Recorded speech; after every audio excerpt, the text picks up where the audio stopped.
Hi there and welcome to our pronunciation reference course. My name's Sophie and I've been helping you to learn the 44 English sounds. Today we're on to another one and that sound is the sound, drum roll please, the sound Z.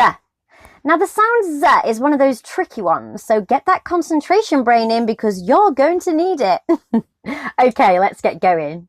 So the sound Z can be found in words like zebra, zone and zip.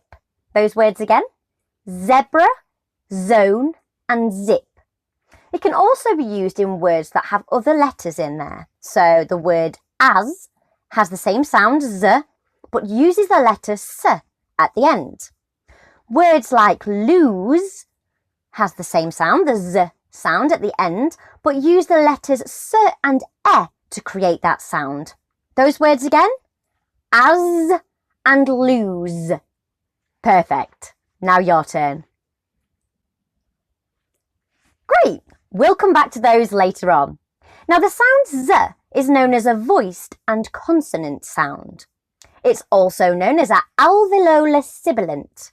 Do you recognise that name? Don't worry if not, but if you have looked at the other ones before, you will have noticed it's the same as the S sound. This means that we create friction using bits of our mouth. In this case, it's the teeth, like the S sound. S, Z, the same. Only this time, we create more tension between those teeth so that it's harder for the air to be pushed through. Let me show you quickly. So keep that mouth nice and loose. Then get the teeth and clench them together a little bit harder than you would with the S sound. So nice and hard.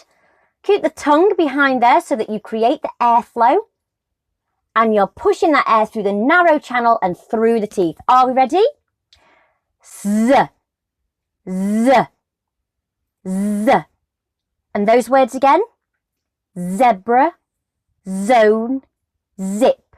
And the other two words using the other spellings? As and lose. Perfect. Now the words zebra, zone and zip have the Z sound at the beginning. Words like ozone and result have the Z sound in the middle. Words like as and lose, the ones that have those other spellings, have the Z sound at the end.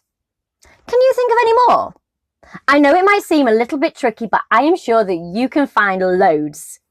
Well done. And remember that practice really does make perfect, so keep on practicing. I'll see you next time for another new sound, and you keep on learning. Bye!